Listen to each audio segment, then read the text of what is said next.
Intro to crypto. Let's talk about it. So, do you need to learn about crypto? Yes, you do need to learn about crypto. But why? Well, guys, crypto is new currency. So, take this casket and this clock, for example. At first glance, these two things are completely separate. However, if you take the person inside that casket, no matter how much money they have, they would want more time. That's because time is more valuable to them. Now, take love. For our loved ones, most of us will do anything for our loved ones. We'll give any amount of time and money. Well, maybe more money than time, but you get where I'm going. Love is more valuable than anything for us because it's love. It's our form of currency. Just like bread and paper. At one point of time, bread itself was used just how we use paper money today. And that means at first glance, everything you see on this screen, it has nothing in common. However, taking a deeper look, we uncover that everything on the screen is the exact same thing, which is currency.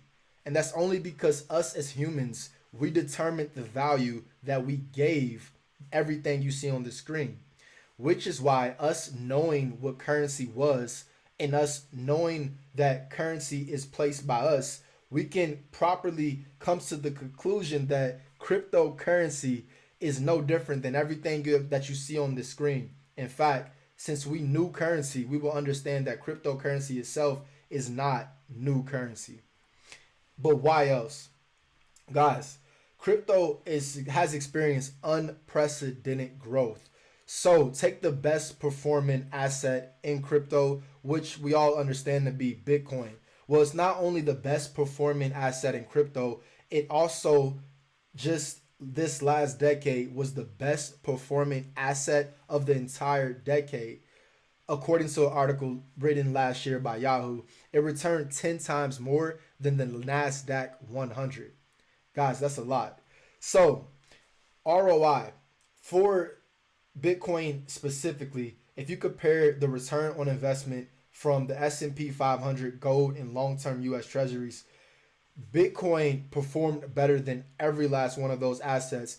If you had invested in Bitcoin in March 4th of 2020, you would have had a 385% return on your investment compared to the second highest asset being the S&P 500 since March 4th of 2020. Your rate of your return on investment would have been a 46% compared to Bitcoin's 385%. That's not even close. But not only have you experienced unprecedented growth, one of the big caveats of Bitcoin for a lot of people is just the kind of volatile activity, especially right now in the early stages. But to really balance out the volatile activity, you have these two charts right here. I want you to take a look at them. You have the Sharpe ratio and the Sortino ratio. These charts represent they measure the return, your return on investment relative to the risk. So it tries to level it out to see if the asset is still a good asset, taking into account the volatile ups and downs and the volatile downs. So on your left, you have the Sharpe ratio. The Sharpe ratio, any asset over a 1 ratio is considered to be a good asset. If you take the 4 best performing, assets, classes broadly considered the best performing, with the Sharpe ratio, they count the volatile ups and downs. So the amount of times the asset swung down and swung up in a volatile manner. Bitcoin still is the best performing asset at 1.51 ratio. Coming in second is the S&P 500 at a 0.84. Remember, number one, a 1 ratio is considered to be a good, great asset. The Sortino ratio just takes into account the volatile downs. It figures that if you wake up in the morning and your assets are worth 10 times more than they were, that's not a bad thing. So it just takes the volatile downs because ultimately people don't want their assets to crash overnight. And that's one of the big things with Bitcoin. You look up and your portfolio just went down 50% in one night. That can be, pretty radical. But that being said, even with that happening, if you look at it on a grand scheme of things from a 5-year term, the Sortino ratio still has Bitcoin at a 2.13 with a good asset being a 2. The second asset in the Sortino ratio chart right here over the last 5 years is the S&P 500, which is a 1.11. So as we can see, Bitcoin still performs better than those other three assets, having a 2.13 Sortino ratio. So even through the volatility, guys, it still is a solid asset. Proof is in the pudding. And also you can download this specific presentation. Link is in the description along with my sources so you can double check all the facts, okay?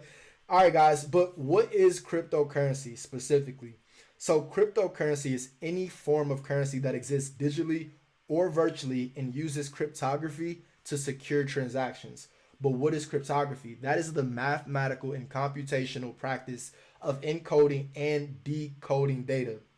So it keeps transactions anonymous, secure, and trustless. So that's what crypto is. It's basically just a bunch of numbers. So there are generally considered to be six categories of crypto. However, it's like ever improving and ever expanding, but in broad terms, there's six of them. So let's get into the first one. First, we have DeFi. So I'm not going to go into great detail with each of these categories because, we'd be here all day, kind of like watching a new Batman movie or something, right? But to go into it briefly, DeFinance is decentralized finance. That's what DeFi is, okay? So what this basically means is, just take a second. I want you to just close your eyes and imagine a new world. Imagine you go to buy your car, right? Now, right now, when you buy your car, it's a 4 or 5 hour ordeal. However, imagine this new world in your head. You walk in a car dealership. There's this little screen, this little monitor there, right? You put in your birthday, your social security number, and your name. And within about 30 to 40 seconds, either a green check comes up or an X comes up, right? So you pick the car, you put in your birthday, your name, social security number, and you decide, the machine decides whether you have been approved or not in 30 seconds instead of 5 or 6 hours. The way that this happens is DeFi, right? So decentralized finance takes away big institutions and banks, takes them out of the equation. You can complete that process that I just gave you the example of because it can all go through cryptocurrency through a smart contract. So there can be a smart contract in place that basically states if the person puts their information in, we can go and do a credit check, an employee check, a housing check, whatever check that's needed to be done in a matter of seconds just by their name, social security number, and birthday. This saves so much time, guys. That's what DeFi is. So now you put that in, you get a green check, your keys drop out, and you drive off the parking lot in a matter of 5 minutes instead of 5 hours. That's what DeFi can do. So NFTs. Now, we've all seen the apes smoking cigars and, the ducks and all the fly stuff, right? We've seen all the art. But NFT is way more than the art that you see, guys. So the art that you see is the face of the actual codes that's behind the art, right? So NFT is nothing more than the codes. It's a computation, whole bunch of codes and stuff. That's what the NFT is. So it stores the value inside the actual code. But it's not only art. It can be deeds to a house. It can be a representative of a mortgage deed, a mortgage ratio, a title insurance. It can be so many different things, guys. It's not only art. It's represented, just coding up the value and putting it in something digitally. So we'll go into more of these things, but that's the basis of it. It's more than art. So utility token is another category that you have in crypto. Now, a utility token is something that you use only on its native ecosystem. So you can only use this token. So think about if Walmart had a Walmart card. They actually do. So Walmart has a Walmart card, all right? You go into Walmart. You cannot use a Walmart card at Fry's or at Kroger's or at Publix, right? You can only use a Walmart card at Walmart. That's what a utility token is. So Walmart in the real world is a utility token. So that's what a utility token is, guys. Store of value token. A store of value token is the US dollar. Joking. The store of value token is the complete opposite of the US dollar. It's more like gold, okay? So gold, also called digital gold, Bitcoin is a store of value token because it's a hedge of inflation, right? The reason why is because there can only ever be 21 million BTC mined. So you cannot have any more than 21 million BTC supposedly. However, we live in this world, so who knows? There may be an increase. But right now, the main store of value token when it comes to crypto is BTC, Bitcoin, which kind of hurts its utilization. But we'll get more into that later. But just think store of value, think gold and crypto. Bitcoin is gold, so think digital gold, crypto, Bitcoin, digital gold, crypto. You get it? All right, yield farming token. This can go into DeFi as well. So yield farming token is basically you now become the lender. You're lending the bank money, not the actual bank, but the ecosystem, right? So you with your whatever token, whatever coin you may have, you can lend it to that specific ecosystem to help their transactions go faster. That's the basis of it. What do you get in return, right? Well, you get basically an interest in return, but way higher than the standard interest rate at a bank. That's the basis of it. You get a big return on your money. Now, this one, last but not least, really could be most important. Decentralized apps, or what we call dApps. That's dApp, but same thing. dApps. So dApps, guys, dApps are decentralized apps. So this is Facebook, Twitter, YouTube, Instagram, whatever the cool kids are using these days. That's what decentralized apps are, except they're decentralized, which means that there's no big person, no big brother coming down and saying, hey, stop saying what you're saying. Stop your point of views. I don't like you because you said this, so you got to not use my app anymore. No more of that, guys. No more of that at all. In fact, there's already so many applications that are already in place right now as we speak that you can, I'm not even going to get into that. Point is, you can use these apps without there being a centralized authority telling you that you can say this or say that. The only thing that can be in place typically is a smart contract. The smart contract can have a preset laws and rules in place that says if this word is said or if this action is done, we kick this person out of our ecosystem, out of our app, or whatever it may be. But for the most part, it's literally it's formed to be the opposite of the system, the hierarchy system that's formed right now through traditional applications. Okay, this is all important, but we gotta stop for a little second. Let's stop. Throw in the towel. Wait a minute. Guys, none of this means anything without blockchain. But what is blockchain? Blockchain is this. A system of recording information in a way that makes it near impossible to change, hack, or cheat the system. It's a digital ledger of transactions that is duplicated and distributed across an entire network of nodes or computer systems on it.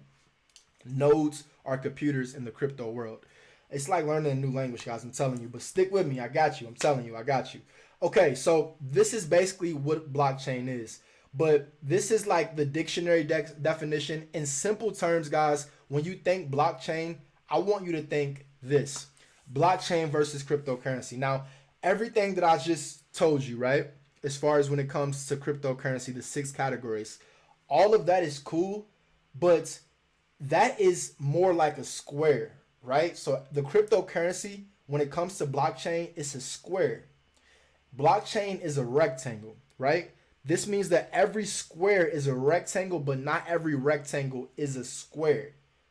You get me? You follow me? All right. That's probably too much. Basically, guys, blockchain is the technology that enables the existence of cryptocurrency. So without blockchain, there's no cryptocurrency. Those 6 categories that I just showed you, you don't get any of those categories without blockchain. So blockchain is the real one. It's the rectangle. Now you get it now? Every square is a rectangle, but not every rectangle is a square. You follow? You picking up what I'm throwing out? You smelling when I'm farting? No. Why is blockchain important? Guys, blockchain is important because it provides digital freedom. So right now, again, there's so many central authorities, right? Your bank, if they don't like the way you're spending your money or who you are as a person, I ain't gonna say it's like that, but you get what I'm saying. If they don't like who you are, if they don't like the movies that you watch, your bank can stop sending you money, right? Can make you stop being able to use your card if they do not like what you're doing with it, right? That cannot happen with blockchain. Blockchain keeps your transactions anonymous, and also it allows you to maintain that digital freedom because there's no centralized authority. That's the main thing I want you to realize. There's no centralized authority. The bank cannot tell you what to do with your money when it comes to blockchain and cryptocurrency. So, but on top of that, you get enhanced security. So when it comes to cryptography, right, that little computation and just a whole bunch of little numbers and like Chinese symbols or something. It's something you can't see. Is my point. A whole bunch of little numbers and stuff that you don't understand. If you know how to read Chinese, then you would understand it. But I don't know how to read Chinese, so it looks like stuff I don't understand. So with that being said, for me, I would not be able to look at it and hack you because I don't understand it. Now, there's people out there that may understand it, but cryptography is designed so it people like me cannot hack you, and also people that I guess people like me is not a good example because I don't really do that. But you get what I'm saying, guys. It makes it more difficult with cryptography. So it makes it more secure. And on top of it being anonymous, that also makes your transactions more secure as well. But it also increases the efficiency and speed. So you remember the example I gave you with the buying the car, right? So you being able to buy a car in now 5 minutes instead of 5 hours, that's just one way it increases the efficiency and speed. Obviously, that's through automation, but not only that way that you can increase efficiency and speed, you can also increase it by having a traceability of data and multi-step transactions, right? So what this means is, say for some reason a supply chain gets broken up, right? The supply chain is messed up as far as there's like boxes getting taken off of a there's boxes getting taken off of a semi truck or something like that, right? For some reason there's stuff missing. Now in traditional standard world, you would have to go back and maybe look through all of the boxes that were taken off. You would have to look through that manually. But with the blockchain system, there will be a system that basically scans every box that was like taken off. It'll scan it to the measure like of exactly where it went. So now you go back and you just look through the actual ledger of data, right? You look through that ledger of data to be able to trace the transaction back to its original source. I know that's a lot, but it's going to make sense. Just give me a little bit more time. It'll make more sense in a second, okay?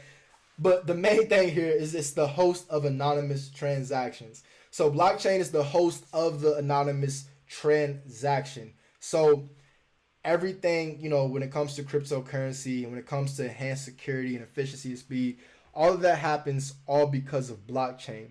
Now, when it comes to the traceability of data and multi-step transactions, it becomes more apparent why this is important because blockchain itself will cause the world to have, it'll disrupt the future of how we look at the world. And that's part of the reason why it's important for you to start learning about it right now. So look at this, 5 different verticals that blockchain will impact the most. And I want to go right to supply chain. So what I was talking about as far as the, improving the traceability. So you're able to improve the traceability of the supply chain and also improve transparency and remove fraud of activities because you're literally tracking each and every item. So it's not like, quick micro story, guys. I worked at Target and I would take all these little things off of a bus, off of a big old truck in the morning. I have to unload the bus, get in at 5 o'clock in the morning. It's cold. I'm unloading the bus. And we just throw all these boxes on this little conveyor belt and they just throw it all around, right? There was this one guy, his name was like Jonathan or something. Long story short, he would be on this little thing and he was like the warehouse manager, managing where all the boxes went. Well, when something came up missing, Jonathan would have to go back and he would have to ask me and every other employee, hey, did you see this box XYZ, whatever the letter was? And like, I'm not looking at these boxes. I got headphones in the morning. So the bottom line is, most of the employees were like me. They there for their money and they trying to get out. They're not looking at the actual supply chain. So when something comes up missing, it's gone forever. Not gone forever, but it makes it a lot harder to find. Versus if you have a, blockchain system that you just look back and trace where it went, it makes everything move faster. So faithfully, you understand more of how blockchain will impact the supply chain. But that's not the biggest impact. You got healthcare, retail, government, finance. You might be thinking, how does blockchain impact the government? Well, one way is it make all the processes can be very transparent. You remember how I told you that blockchain is anonymous? Well, that's only partially true. So there are public blockchains, right? Which can state basically, imagine going to vote and for everybody in the world to be able to see who voted, because they can look at the public blockchain to make sure that it was actually a verified vote that counted instead of it being, fake news. You get what I'm saying? So you got the retail, it makes everything faster. Healthcare, finance, as we've already talked about, guys, it can literally make finance so simple. Instead of going in to apply for a loan and dealing with the actual person, you go in, you type in three data points of yourself, your name, your birthday, and also your social security number, and you can just all the loans that you qualify for can just pop up on one screen, and you just select what you want. That's the difference. Like, it literally will change the world. It is changing the world right now. It's just not out yet in like public news. But the government is also putting their own blockchain and cryptocurrency in place, and I'm excited to cover that as well. But enough of all of this, guys. This is what it is. Enough of it, though. So the main thing here is that I want you, faithfully, you yourself want yourself to be on the right side of history. But remember, before I point this out, that this is all entertainment, guys. I'm not providing financial advice. This is all entertainment. But the right side of history, guys. The right side of history. In 2012, one Google stock was worth $282.54. 10 years later, $2,638.13 is what Google is now worth in 2022. How about Amazon? If you go back to 2012, you have $220.30. 10 years later, you have $2,912.82. 10 years. 2012, I was like 13, 14 years old. I was like a freshman, 8th grade or somewhere in there. Like, I probably could have, invested this and just let it grow, but I didn't. But this ain't even the worst part. This right here make you cry. I'm joking. No better time than now, in my personal opinion. Again, do your own due diligence. This is not financial advice. 2012, one Bitcoin was worth $13.45. 10. Just 10 years later, one Bitcoin worth $40,000. 10. Just 10 years later. One Bitcoin worth $40,000. 10 years later, guys, one Bitcoin worth $40,000, which raises the big question, guys. That's a 297,000. God, that's a huge increase. Like, too many words to say, too many letters to say, too many numbers. 297,297.77% increase. That's a big number, guys. Listen, the big question here is 2022 to 2032. What's the return on investment for Bitcoin? That's the big question. That's what we all really want to know. I can't speak for you guys. I can't speak for nobody else. But since you've come this far, I feel it's only right that I share with you my 2022 crypto strategy.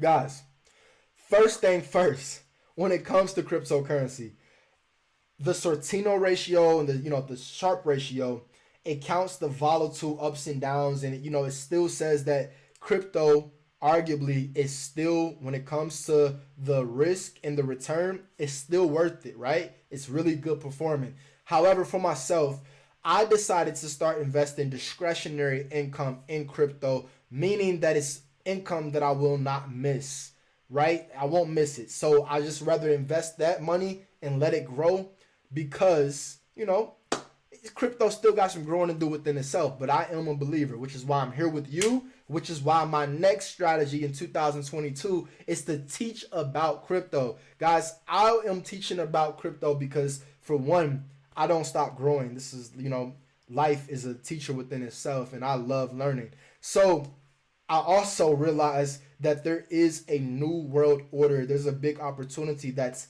here right now. And I just, I'm trying to be on the right side of history, and I want my audience, you all the steppers out there, I want y'all to grow with me as well, which is why I'm going to teach about crypto this year. Guys, there's so much to learn. It's like learning a new language, but I decided to jump off the boat and start learning it because, again, it's imperative because this is coming. It's already here. Like, it's already here and it's coming. And it's going to be unlike anything that we've ever seen. It's going to change the world and how we interact in the world. So I want us as a community to be on the right side of history, which is why I started it off for the intro and not just start throwing crypto videos at you guys. But the big thing about it, guys, big thing, my 2022 crypto strategy with all of my investments is to not sell. It's the big thing, guys. Don't sell. I will share my personal crypto portfolio with you guys as we progress through these things, and I'm excited about that. But with all of your assets in general, from real estate to stocks to everything, in general, you do not want to sell unless you're like some great, crazy ninja day trader. If that's your thing, then, hit me up with some advice. Let your stepper know, let me know what I need to do as well. But all right, guys, all we have left is the sources, but I appreciate you staying this long. Above all, first off, join the Discord because we will be talking about things like this, specifically investments, cryptocurrency. Guys, I'm excited because I'm in crypto. I've learned a lot about it, and I'm excited to share my knowledge and also to learn from you guys. I'm excited I want to learn what you got to throw out too. But I've learned a lot from crypto, and I've had some good returns on crypto as well. So I'm excited to share all these things with you. Join the Discord for that daily motivation, that crypto talk and all that. And also, above all, most of all, just get to stepping.